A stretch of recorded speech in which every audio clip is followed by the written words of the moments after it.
Okay, good morning, everybody.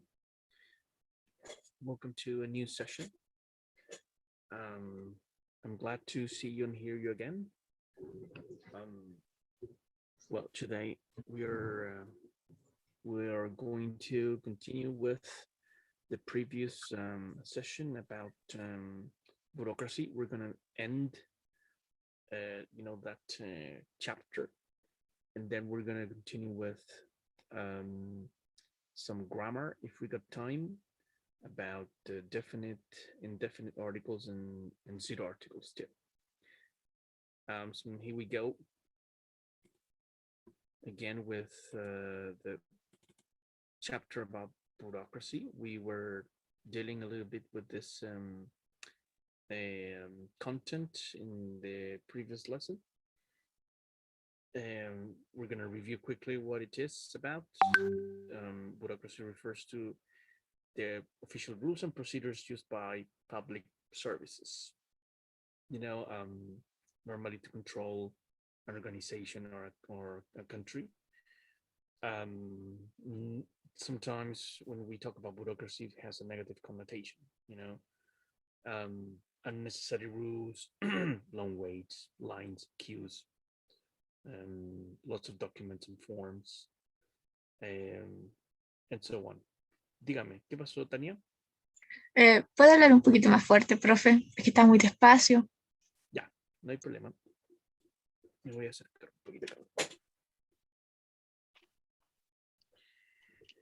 Me voy a acercar. ¿Sí me escucha más fuerte ahora? 1, 2, probando. Sí. Ya, súper.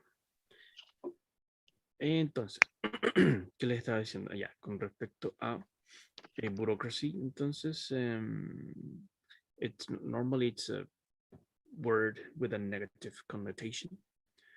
And because it's in Chile, we got a lot of bureaucracy, but not only in Chile, in other countries too. Especially when, for example, a country in which there is an authoritarian government, there is a lot of bureaucracy because the state needs to control pretty much everything. And so that's why there's a lot of paperwork. And but also in democratic countries, we got a lot of paperwork too. I think that maybe technology could help us someday to reduce the time for the different, errands, que son como los trámites que se dice, errands or paperwork. Today, for example, in the civil registration or other public services, we can do things online, like in the tax office, for example, o el servicio patentero que se llama. Also, what else? Medical services. Now, still a lot of forms to deal with, and a lot of time. Really bad service in general. Let me think about more public services with a lot of bureaucracy. Education, sometimes we need to apply for schools and take exams. For me, for example, the idea of the PSU or PTU or this standard exams to enter the tertiary education or to college, I think is very bureaucratic, my personal opinion, because in other countries you just finish high school and then you can choose, vocational schools. Normally when you got public education, quality and public education, you just choose an area to study according to your territory. You got universities, public universities or community colleges, which are normally of good quality for free, and they are, organized by territory or areas. And in that case, just okay, you fill in forms, absolutely, but it's only a registration or an enrollment so that you can start your studies. uh, there are no, let's say, tests whatsoever, and when you take examinations, it's only to like a placement test or diagnostic, you know. But in Chile, it's pretty much segregatory because you have to take a test, or an examination, which is, you know, if you got money to pay for a good prep course to take the PTU, no, ya ni sé cómo se llama ahora, PTU, le cambiaron el nombre, anyway, segregatory test for the university. It's very bureaucratic, you know, filling a lot of forms and so on. I think it's really stupid. But that's my personal opinion. And etc. etc. Documents in this case. So we're going to study some vocabulary. We in the previous class we were studying about you know, the name of some documents like passport, identity card or ID card, driving license, visa, certificates. Normally certificates are a very generic name for every piece of paper that you need. Certificates are also diplomas. Certificates are also, for example,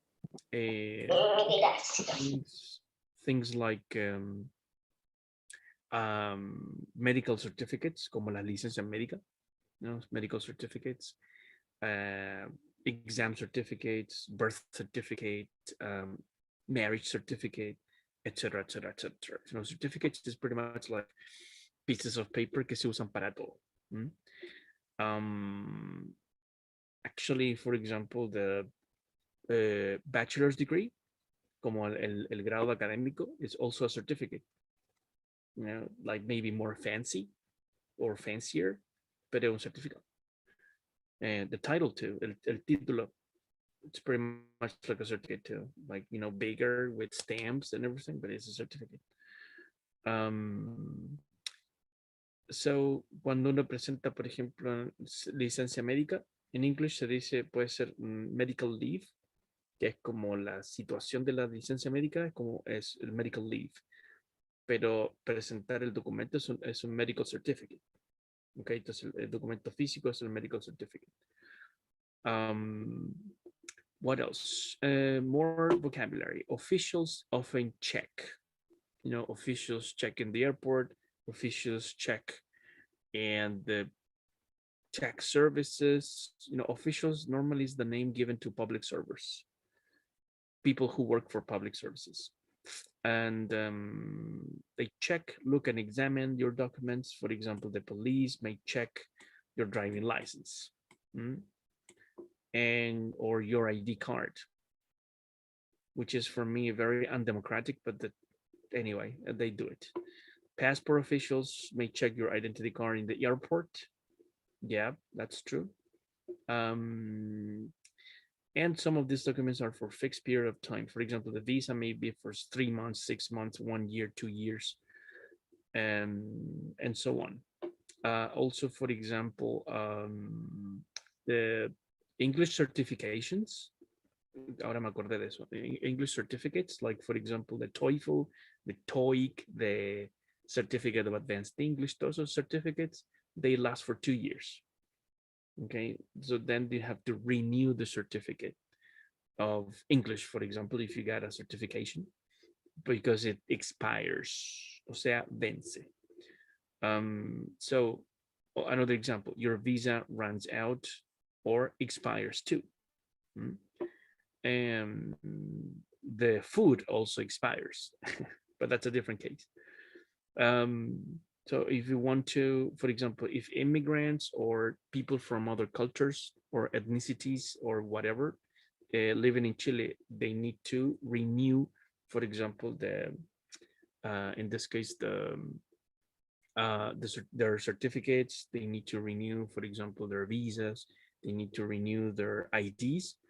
They have to go to the civil registration, for example, or immigration services, and etc., etc. I'm going to ask Tomás Vega, are you there? Sí, profe. Can you help us, please, with this section? Forms, please. Can you read it? Yeah. Thank you.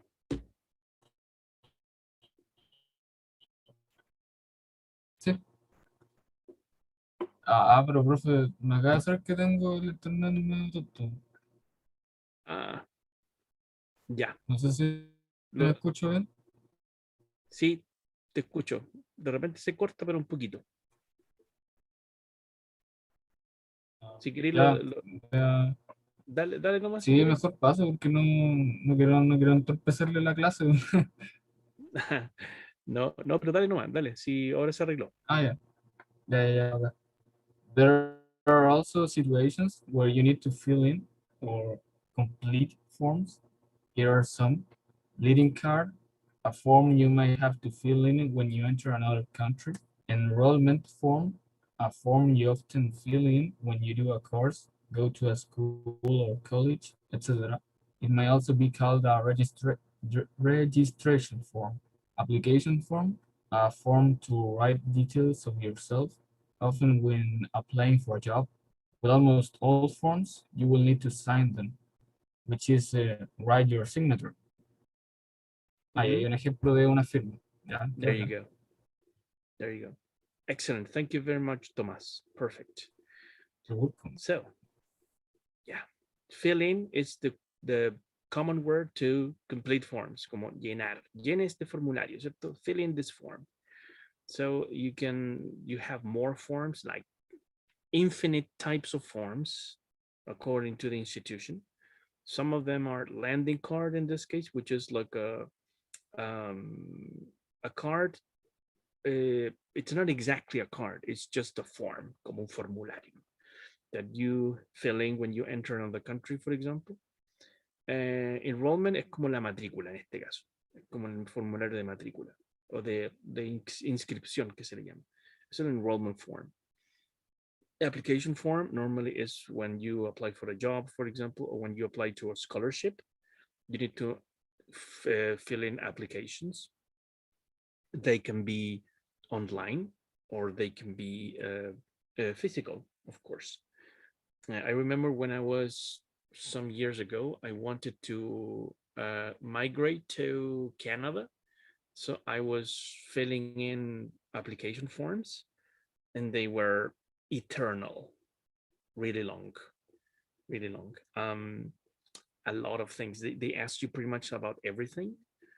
If you're married, single, if you got kids, what are your credentials? For example, if you got a like higher education, like your job experience, if you got, for example, legal problems, everything.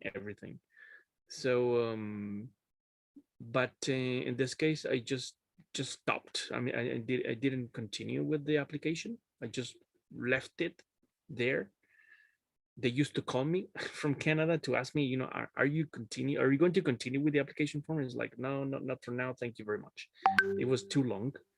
And we decided with my wife not to apply for now, maybe in the future, but not right now. But it's a very long process.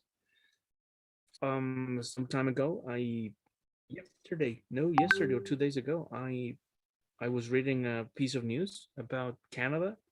They're going to need like 1.2 million people for the future to work there.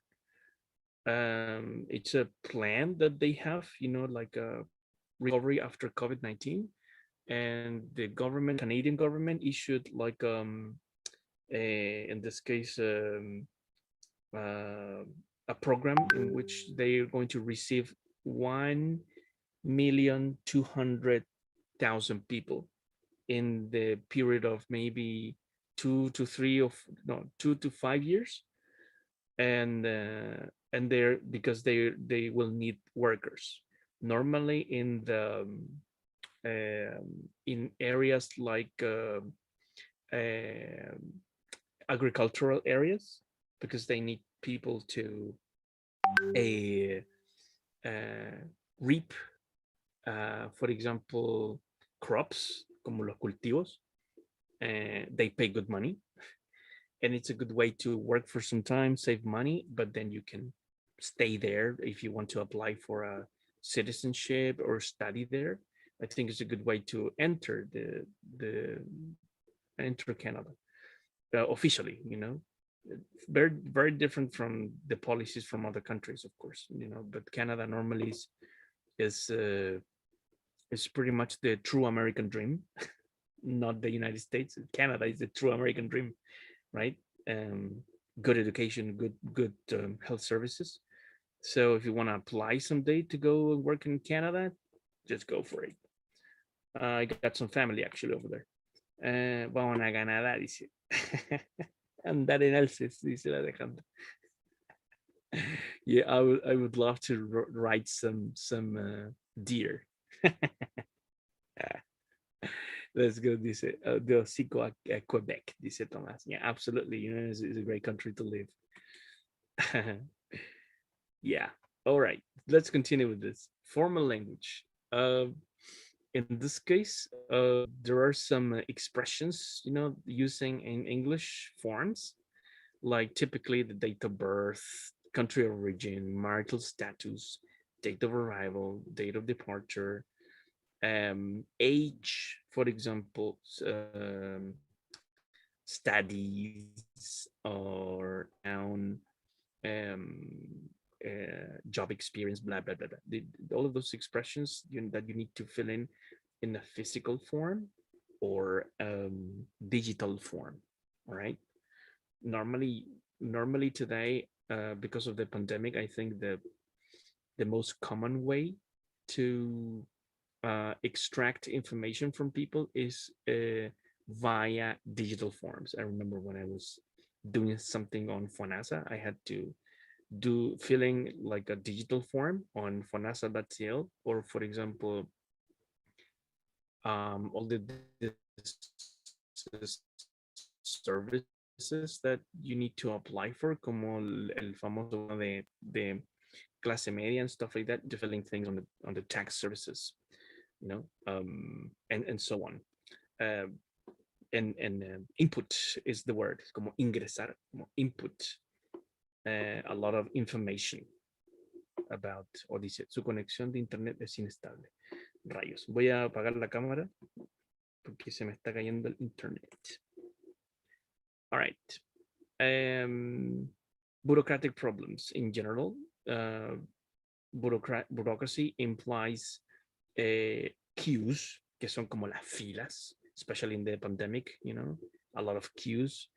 Or lines, que se llaman in American English, lines to enter the supermarket, lines to, for example, obtain a passport or an ID, new ID, lines to buy bread, lines to pretty much everything, everywhere.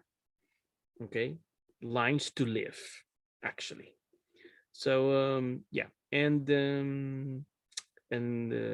but that's a problem with the bureaucracy, you know, bureaucracy in the general sense, como en el sentido general de bureaucracy, you know, not only the paperwork, but also for example, the big lines when you want to go to the public hospitals. Also, you have to wait in a line for a long time, right? Maybe hours, and you can die in the services actually.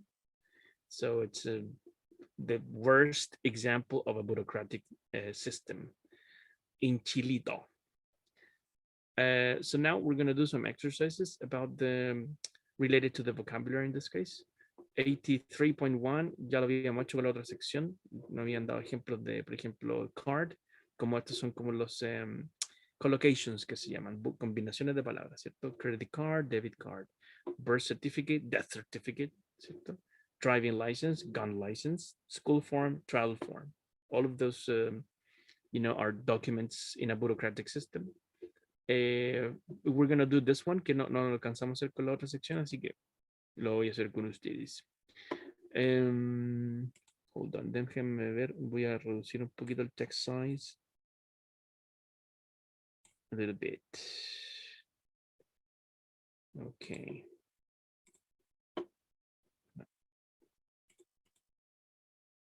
here we go. Parece que igual, ya da lo mismo. Will you need to, en este caso, will you need to, blah, blah, blah, a visa if you go to the United States? Dice, complete the sentences with a suitable word, o sea, con una palabra que le venga al asunto. Any ideas? Obtain. Obtained. Very good. Excellent. Oh, obtain. Or get. Excellent. Will you need to obtain or get a visa if you go to the United States? Absolutely, yes. Number two.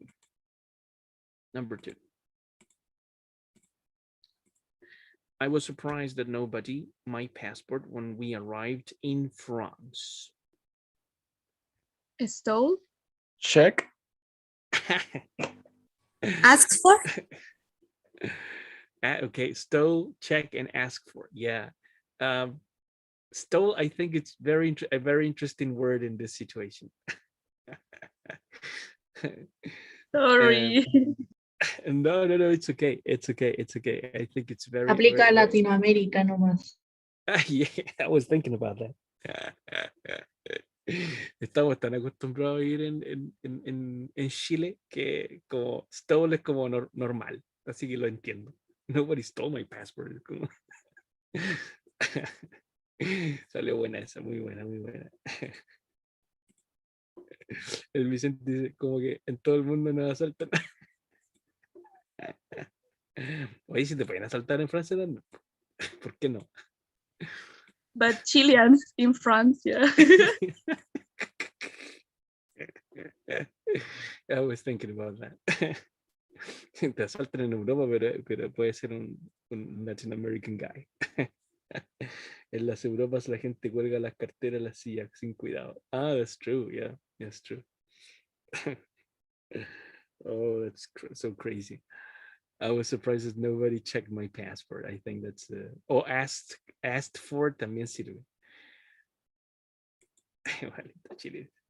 Igualito, pues no era ni 5 minutos con la billetera arriba de la mesa. En fin. Nobody checked my passport.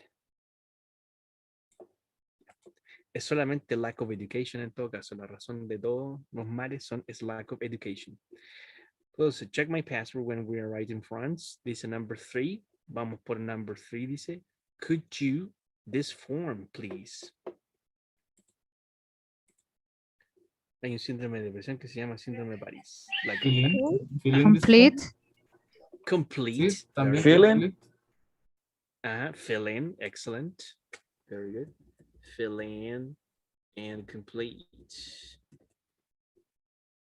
Completely agree with that. Could you fill in or complete this form, please? Excellent. All right, number 4. They sent the form back to me because they had forgotten to eat at the bottom. Sign. Yes, excellent. Sign. Forgotten to sign it at the bottom. Great job. Number 5. I'm afraid my visa next week. So if I want to stay here, I will have to eat. But I don't think it'll be a problem. Expire. The first one. Expire. Yeah. Renew. Renew it. Good job. Dice. Uy, dice Alejandro. Yeah. So I'm afraid my visa expires next week, or more informally, runs out. But that's more informal. Runs out. Expires is more formal. Next week, renew it. There you go. Nice job, guys. Number 6. You should get there early because there are always long blah, blah, blah, and you may have to wait quite a long time.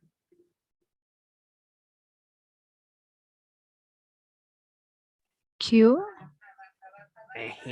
That's true in British English. Or line. Or line, exactly. Q. Hold on.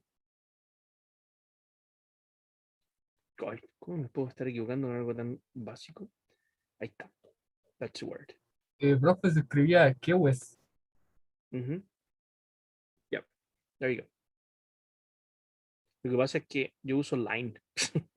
All my life, line. Because Q is like the British version. But I normally use line. Yeah, long queue or line. And you may have to wait quite a long time. There you go. Number 7. I want to do an English course in London. So I wrote, I want to do an English course in London. So I wrote to a few schools and asked them to send me an form. Perdón, que no es que me burle, pero así tenía que leer en el PEA. So in this case, British. Weird days. Sí, tenía que usar el glottal stop and all that stuff. Lo cual es nice. It's really nice. Pero tenía un profe que se llama el Héctor Ortiz. Es una eminencia a nivel internacional el tipo y bueno, ya se retiró. Pero obviamente teníamos que leer como RP, ¿cierto? En Receive Pronunciation y usar los fonemas británicos. Entonces sí, pero después cuando me fui a USA y volví al PEDA, no, pues, casi un año ya, entonces pues ya tenía el acento y más o menos, y el profe me dijo, vos estáis autorizado, me dijo, pero los demás todos API. Así que me salvé de eso. Give me a glass of water, Harry Potter. Yeah, that's true. So send me, in this case, ask them to send me and okay, ¿cuál era esta palabra? English course. Sí, esta. Number 7. Hold on. It doesn't matter. Peter Park. Ok, ya, pero concentrémonos. ¿Qué es lo que? Number 7. Application. ¿No? Ya lo habían dicho, ¿cierto? Yeah. Application form. There you go. Application form. That's true. Excellent. Very good job, guys. Very, very good job. Any questions or comments about this exercise? Nicely done. Nicely done. Okay. Let's do this one. How many? And in this case, we're gonna pass this one, skip this one, and we're gonna do this one. Complete this sentence with a suitable paraphrase. Oh, suitable paraphrase in this case. Well, what's your date of birth? In other words, yeah, we need to say the same thing, but in a more informal way in this case. What's your date of birth? Who asked that thing, you know? What's your date of birth? We normally say, ¿cuál es tu cumpleaños? ¿Cuál es tu fecha de nacimiento? How do you say that in English, guys? Like more informally, date of birth?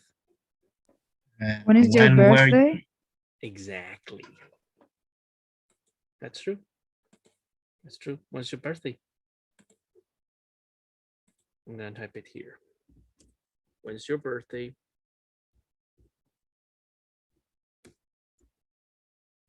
There you go. All right, number 2. What's your country of origin?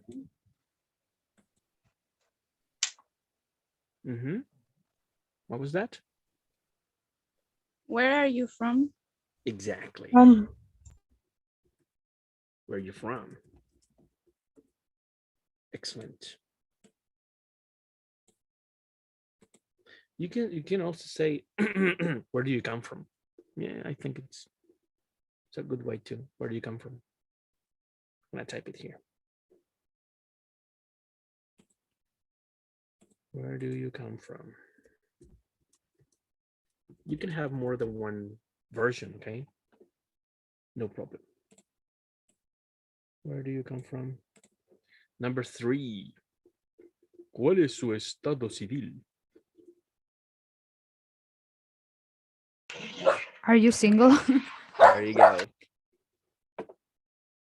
Are you single? And then all the variations, you know. Are you single? Are you married? Are you divorced? Are you engaged? Etc. etc.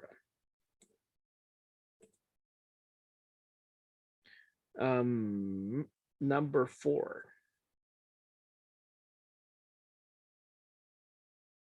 ¿Cuál es su fecha de llegada o arribo? When did you arrive? When did you arrive? Excellent. When did you arrive?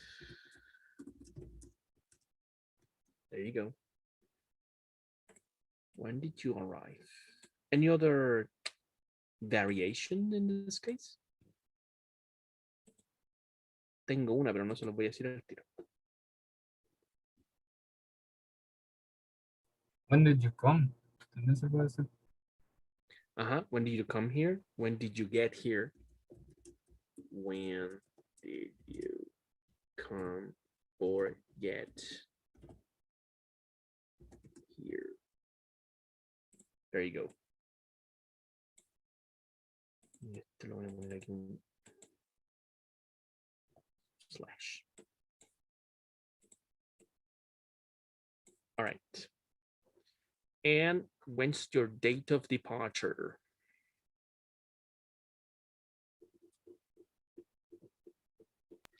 When are you leaving? There you go.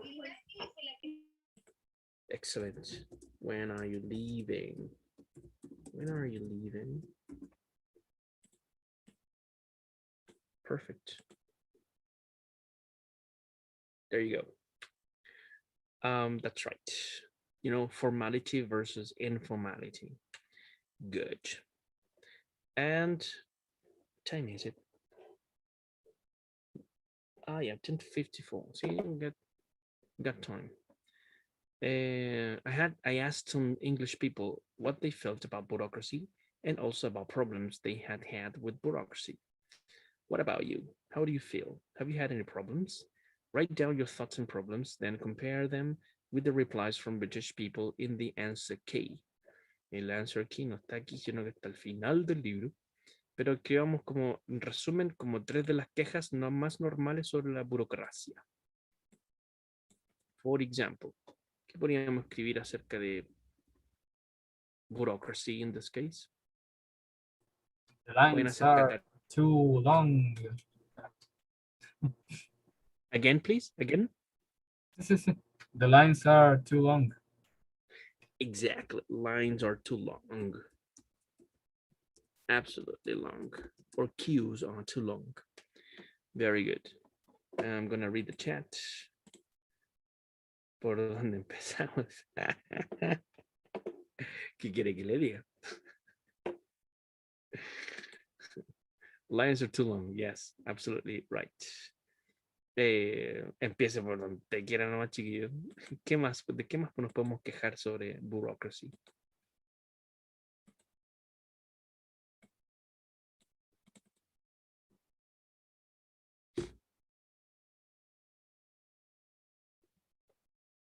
In English, of course.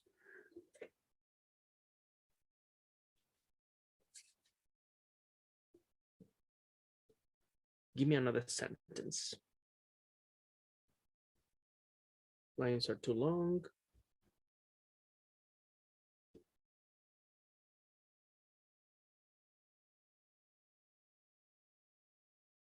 Piñera resigns, please.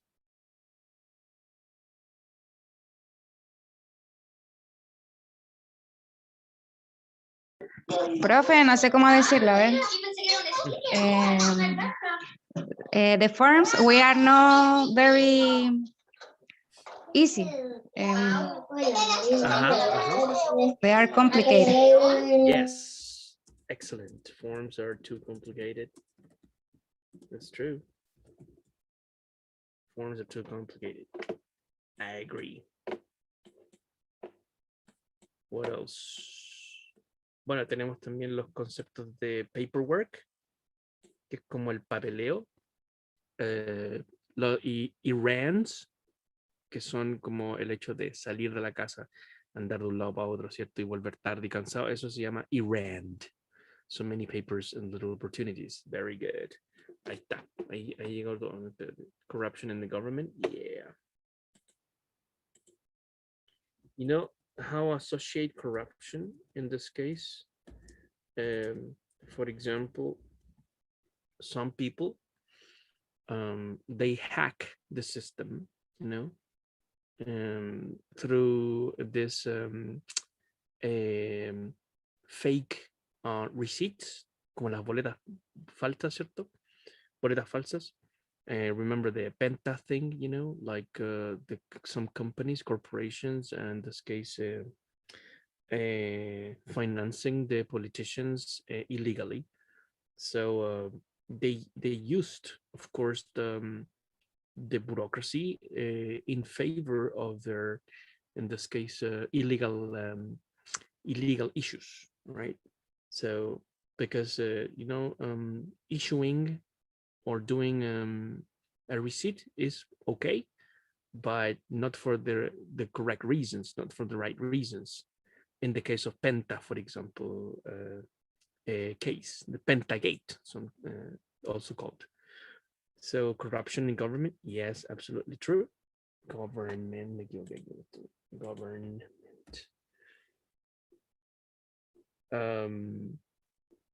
Yeah, is true. So many papers and little opportunities. Yep, that's true. I'm gonna type that one. So many papers and little opportunities.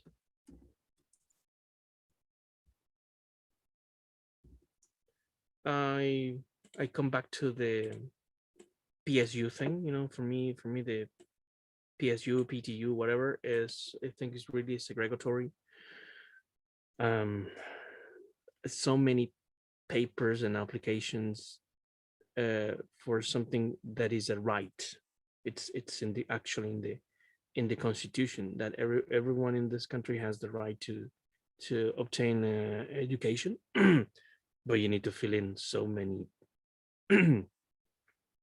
forms and do a lot of paperwork to study. You know, we're talking about the future of our people, you know, and what are you going to do in the future if you don't study, if you don't get an education, you know? So, but at the same time, we're just limiting and making the process even more stressing for the people, you know, for young people. Andres dice, waiting time is commonly too long. Absolutely, lines are too long. Exactly, the waiting time.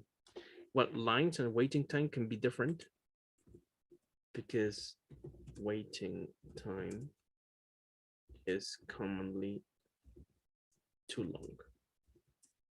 Because technically being in a line is being standing in a line or in a queue in front of a bank, for example. But waiting time can be different when you are in the public health system. You're not waiting in a line, but you are just sitting in some place. But you can be 3 hours, 5 hours, 10 hours waiting to be, in this case, assisted in a public health system, and that's waiting time. No estáis parados de horas, pero you're waiting. You know, you can even die, you know, sitting in the hall, you know, which is terrible, etc., etc. So yeah, we got in this case a lot of different complaints and feelings about bureaucracy. Good job, guys. And we're gonna leave this thing for now. We're done with this part, but we're gonna study a different thing right now. Give me a second. I'm gonna share my screen again, but I'm gonna share with you another topic related to, in this case, grammar. We're gonna study about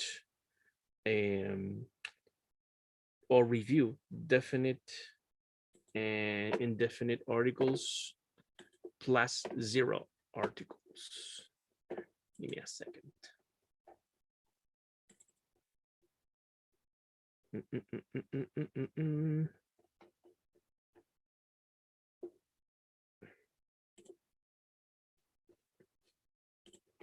I'm gonna start sharing my screen with you now. Again. All right. No sé si se ve bien esta cuestión. I'm gonna zoom it out in this case. Doesn't look good anyway. Yeah, more or less. More or less. I'm gonna choose another one. Doesn't look really good.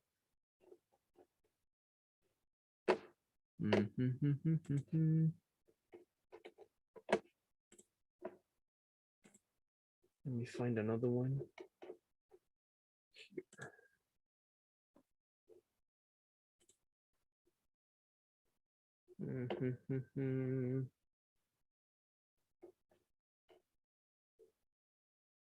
All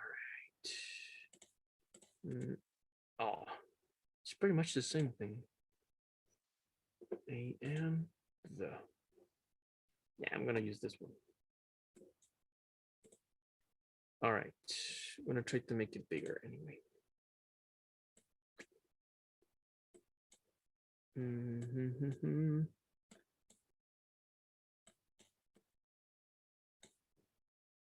Okay, here we go.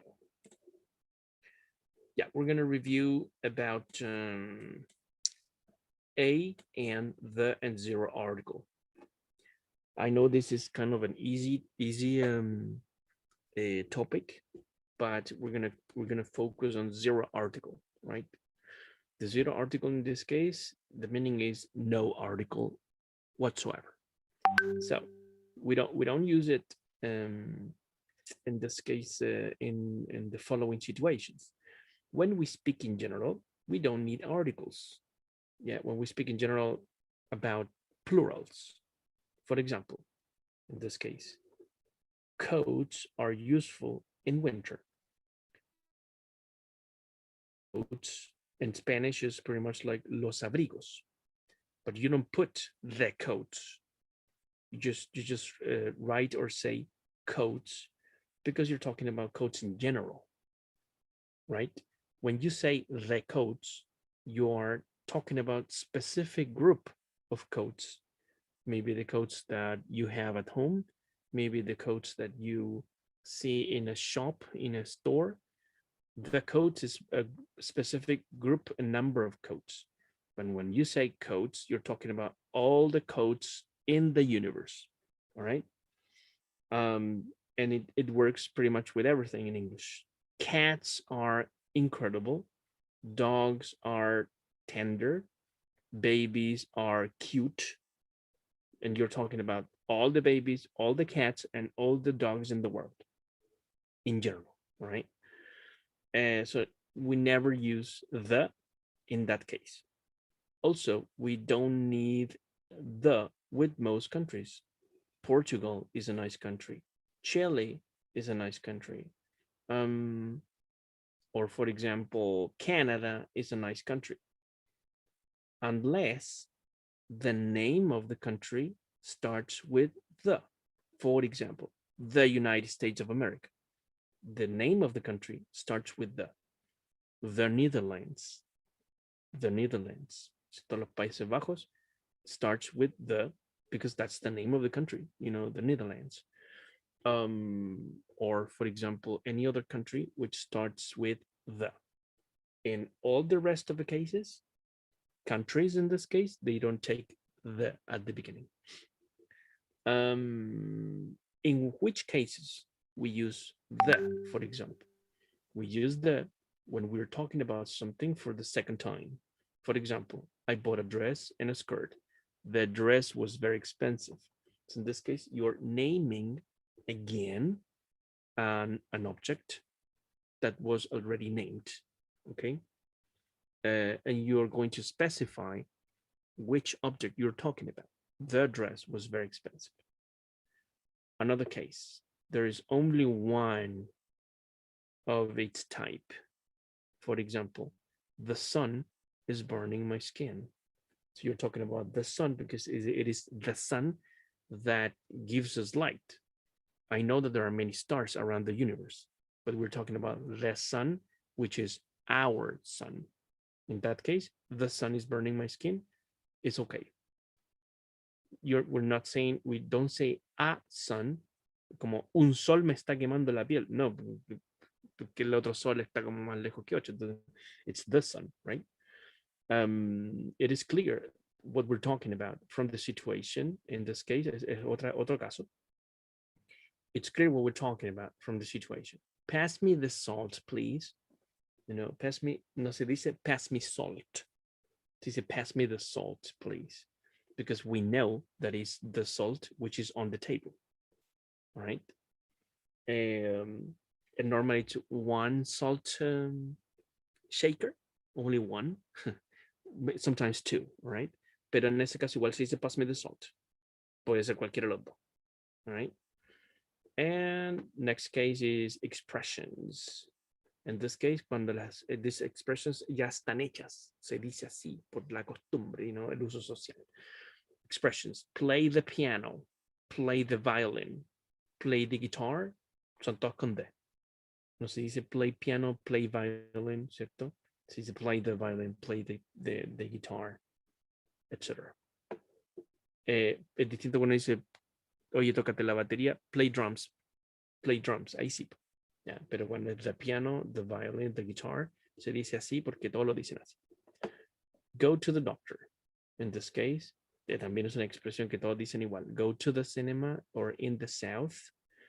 It's a social use, ¿cierto? No, es súper raro escuchar go to cinema. Nope, it's go to the cinema. All right. Puede ser cualquier cine que haya en la ciudad, da lo mismo, pero es go to the cinema. In the north, in the south, in the east, in the west, siempre se dice así. No se dice in south, in east, in north, no, never. Entonces uno se aprende esas expresiones como son, ¿no? And finally, in this case, we got an or a. I think this one is like everybody knows about this. A plus consonant, and plus vowel. That's the rule. Yeah. So you say a book, a pencil, a ruler, an umbrella, an apple, an ice cream. Exceptions. Do you remember the exceptions in this case? Porque hay excepciones con an. Do you remember the exceptions? Las que rompen aquí la regla del an.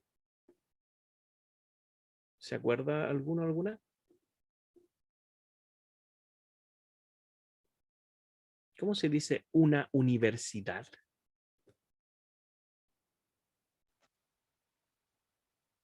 Estoy muteada, Tamara. No, es que no sé, estaba aquí, pero estoy pensando. ¿cómo a qué se refiere con eso? Good question.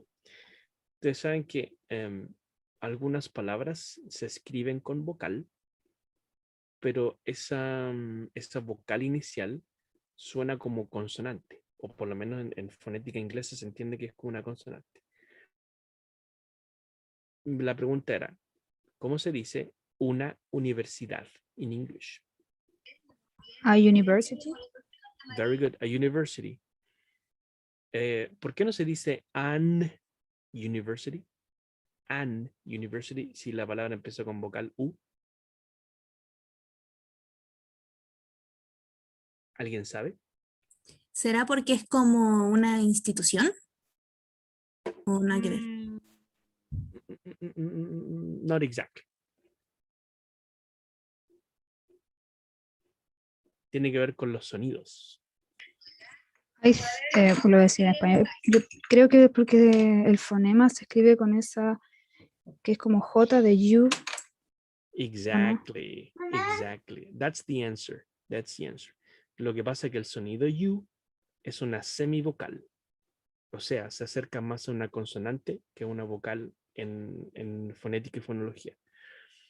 Entonces, tiene más que ver con eso, con la parte fonológica. ¿Ya? Es a university, no se dice an university, porque el sonido u se toma como que fuera casi una consonante. Otro ejemplo, ¿cómo se dice una hora? Una hora en inglés. An hour. An hour. An hour. ¿Y por qué an hour si la H es una consonante? Debe ser por la misma razón que dijo la Connie con el tema de la universidad, ¿o no? Yes, it has to do with that. Tiene que ver con el tema de que la H en ese caso es muda.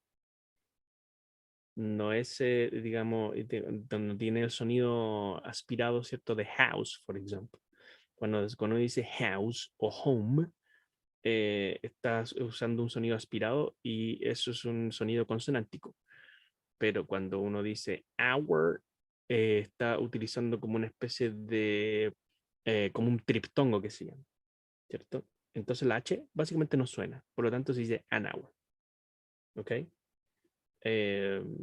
Todos esos casos así, siempre el sonido es el que manda. ¿Ya? Y ahí donde están, digamos, las excepciones a la regla que aparece aquí en este slide. ¿Ok? A eso me refería con cuáles son las excepciones. ¿Ok? Todas las que cumplan con rompan la regla en general, como an hour, a university, por ejemplo, a universe, un universo de los tantos multiversos, ¿cierto? A universe, el mismo caso de a university. Lo mismo con una persona honesta. Cuando uno dice en inglés una persona honesta, ¿cómo se dice eso? An honest person. An honest person, perfect. An honest person, porque la palabra honest no se dice honest, se dice honest, ¿cierto? Con la H muda, ¿ok? All right, entonces, esas son todas las exceptions para a, and, the, and zero article. What time is it? Déjenme ver la hora, si todavía tenemos tiempo para hacer el reloj. Nos queda un minuto. Ya, entonces si alcanzamos a hacer esto rapidito sería fantástico. Dice, circle the correct form. Voy a tratar de ponerlo un poquito más grande. Hold on a second. Lo vamos a agrandar.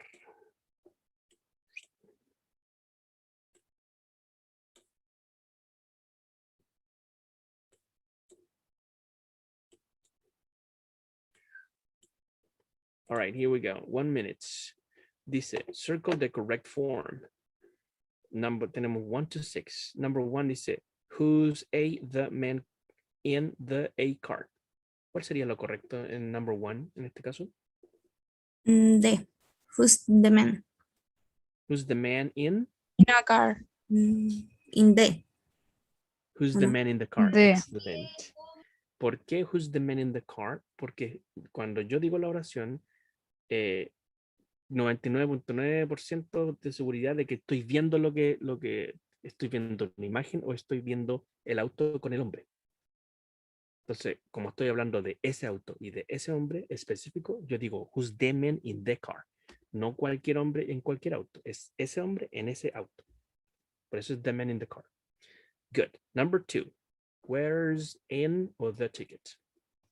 The ticket. Perfect. Very good. Excellent. Where's the ticket? Number 3. You've made the or a mistake. A mistake.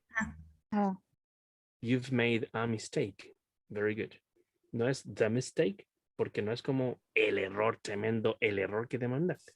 Es un error Sí, más en tu profe, vida. eso mismo Eso mismo le quería decir, pues, porque Ujú. se podría usar el de cuando esa frase fuera "You've made the mistake of your life". Exactly. Exactly. Esa es la diferencia. Si es el error, el tremendo don error, ¿cierto? Ahí sí. ¿Se fijan? Como el error Y de ahí tu también vida. entra eso, perdón, profe, entra Sí, eso sí. que no me acuerdo cómo es que se llama cuando se pone como the most o more than, también entra el Comparativos ahí, ¿no? y superlativos. Eso. Claro, ¿no? the best, exactamente. Siempre se dice the best, the worst president in the history of Chile. You know who I'm talking about. Entonces, sí, eso es en ese caso. Number 4, y con, bueno, creo que podemos hacer la 6 y la terminamos rapidito. Number 4, ¿cuál sería la respuesta, chiques? A glass of milk. There's a glass of milk on the table. Perfect. Number 5. De. The information. I've got the information you need. Exactly. No se dice a information, never. Se dice a piece of information, ¿ya? Porque information es incontable. ¿Ya? ¿Se puede decir the information? Sí. Pero no se puede decir a information porque tendría que decir a piece of information. Es como una información. Tengo una información. A piece of information. Number 6. Y con esto terminamos. De. She bought a flat in the center of Paris. She bought a flat Ujú. in the center of Paris. Very good. Very good. O si lo leí, porque esto es como británico. She bought a flat in the center of Paris. Porque el flat es británico, ¿cierto? Y center está con la R antes de la E, así por eso que es British. Entonces, the flat, sí, porque es el departamento, no es un departamento cualquiera, ¿cierto? Y es el centro de la ciudad, porque París no tiene 2 centros ni 3 centros, tiene el centro de la ciudad. All right, that's it. Thank you very much for coming today to the class. Thank you for your patience, and see you tomorrow, ¿cierto? And have a great day. See ya. Thank you. Bye Gracias, profe. bye. Chao. Bye. Nada, profe. Bye. Bye. Chao, profe.